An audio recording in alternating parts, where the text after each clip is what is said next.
the multi-talented but underrated Victor Cocoy Laurel. Eyes, but please no videos. Okay? No videos. And at this point, we would like to call on the men destined to preserve the legacy of the one and only superstar Nora Honor, national artist, the heir to the legacy, the biological son, Mr. Christopher Ian Villamayor de Leon. Ladies and gentlemen, a big round of applause. Yay! And there's Jaden out there and Jordan. Okay. Now have please Mr. Ian come on stage for the awarding. The turnover of the 500,000 pesos, initially 400,000 by eight women of the Nora Cocoy. We'll call them out later on, nag-ambag-ambag, for the Nora Honor Museum soon. And I understand, based on our research, that this is also Victor Cocoy Laurel's dream. And his dream will soon be a reality. And the reality star, president. What can you say? Unbelievable. You know what?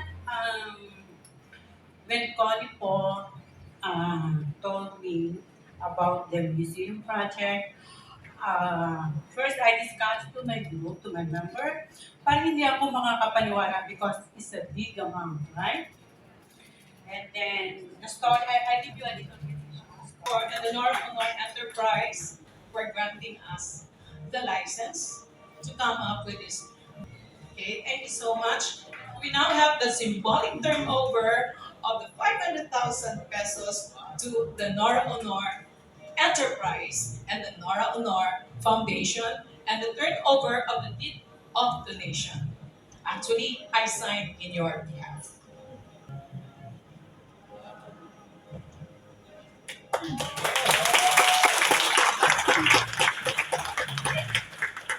I'd like to call on the members to please come on stage. The Philippine Core Group and the US-Canada Core Group. Aba, mahal ng, ano no? Mahal ng, pair for a photo. And may we request Miss Jen, the beautiful wife, Miss Jen Orsin de Leon, for the picture taking. For the boys, Glorian, we have Miss Maridel Jamison. From the Philippine group, we have Vilma Kulaway. I announced your name, so please come on stage. Medyo pasensya na, no? Pasensya na for the delay. But this portion is brought to you by Efficacent Oil. 67 on Pauline Arco, joke. Okay. Okay. We are complete. The Philippine Core Group, everybody present? Okay. Mr. Jaden, can you please come forward, part of the De Leon Group? And Jordan, please come forward for the picture taking.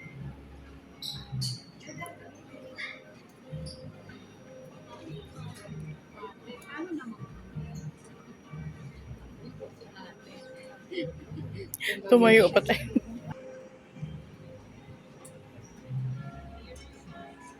Okay na? Walang picture ba? Just share. Keep po.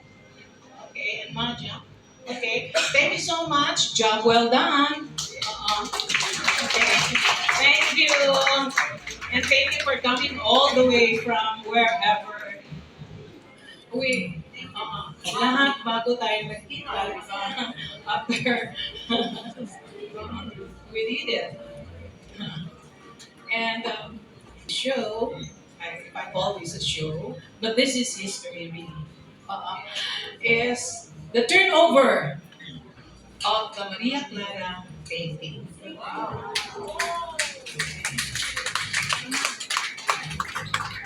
Cocoy, as a young student in Madrid, painted the portrait of Nora Honor. We thought it was just a promotions. those two missing paintings, and the Superstar painting, and the Maria Clara painting, and another painting is the National Artist painting delivered at the wake of the superstar Nora Honor in honor of her being the national artist, an icon. See. So tonight, may we call on Mr. Juan Paulo, aka Paui, Laurel Castillo to come on stage to be assisted by the Chief of Staff of the Laurel clan, Miss Miriam de la Rosa Castillo. Yay! We have the turnover of unveiling of the Maria Clara painting and the Nora Honor Wow, ang laki. painting, then finished painting. Now during the wake, Wow. Pocoy Laurel was Parang nakita ko na yan quoted doon as sa saying, buro. I will write more songs Ba yun? for her. I will paint more for her. So it's actually a 17 to 71 saga.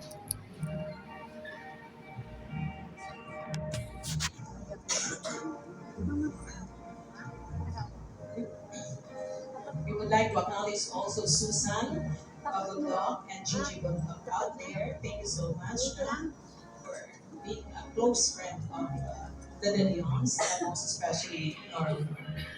Wala bang music?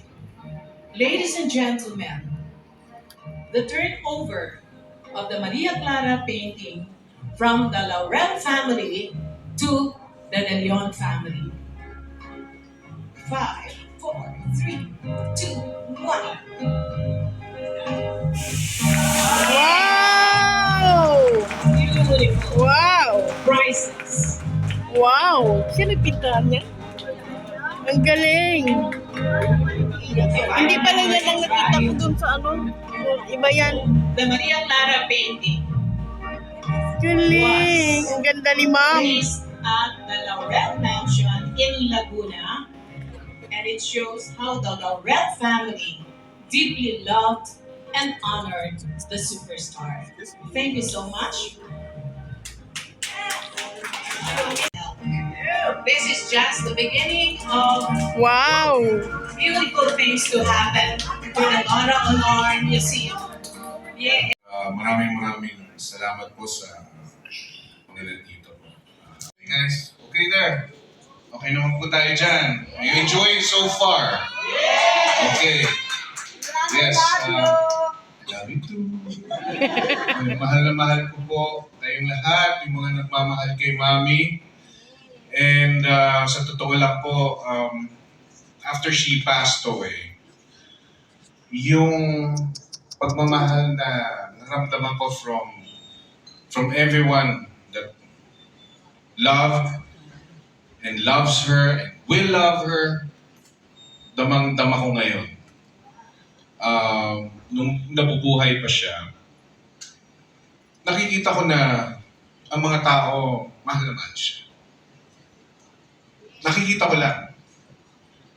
Pero ngayon, damang-dama ko. Yes. Damang-dama ko nung pumunta tayo sa Bicol. Anniversary po niya. Alam mo yun yung tipong ang init, nakakapagod, pawis, pero siguro kung dati, nagpahinga na ako. Nagreklamo na ako. Pero dahil sa pagmamahalin niyo kay Mami, nabigyan ako ng lakas ng loob, mag-pursue, tumulong, at i-entertain ko lahat as much as my family and I can. Ganun ko po naramdaman ang pagmamahal ni Mami sa inyong lahat. Yung taos puso niyang pagmamahal na hindi mo pwedeng pantayan kahit ano. Hindi ko ma-explain kung anong klaseng pagmamahal meron siya. I can only compare it to a Christ-like love, an unconditional love. Like na sinasabi ko, hindi siya namimili ng taong mamahalin basta mamahalin niya ng sagad-sagaran. No questions asked. Ganun siya. Special thanks also to the Laurel family, the Hello, organizers, core group from overseas, as well The as journey the of core group from our excellence. local country, of course, the Philippines. And of course, the people with never-ending love for Ma and Tito Kokoy. Most especially to all Noranians. Mahal ko po kayong lahat. Sa bahay niya, sa Xavier Bay. Tapos, kaka-receive lang niya ng award in National Artist. So, nandun kami sa bahay. Lahat kami, may mga kapatid ko. Nagkukwentuhan lang kami ni Mami. Picture taking, video okay, ganun. Tapos, kinongratulate ko siya. Well, National Artist.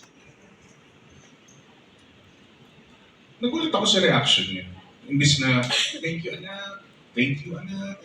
Mahal, ano mo ba? Ganun si Mami, hindi ka na nakatotoo national artist. Mahal ko lang yung ginagawa ko. Mahal, ano ka ba? Superstar ka nga. Hindi, wag mo akong tatawagin superstar. Magagalit ako sa'yo. Ganyan nga siya. Gumanon siya.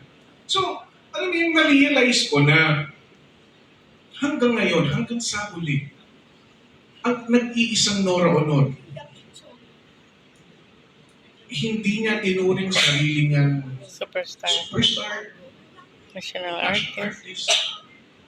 And kahit ako bilang isang anak, namangha ako sa kanyang humility, sa pagiging humble niya, sa puso niyang malaki, sa kung paano siya magmahal, kung paano siya naging maka-Diyos. Si Iganda, Nanay Marie, si Loli, Nanay Marie, ito po kami, si 120. And also, we'd like to thank Direct Jason. Direct Jason, thank you so much for everything. Words are not enough.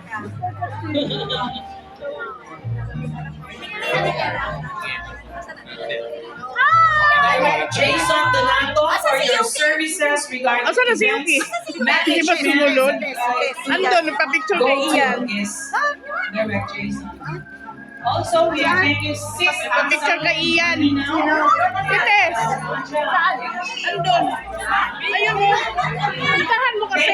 Hindi ka ba lumapit kay Ian? Ha? Jen Orsine. Dalion, thank you so much. Ayun, pati yung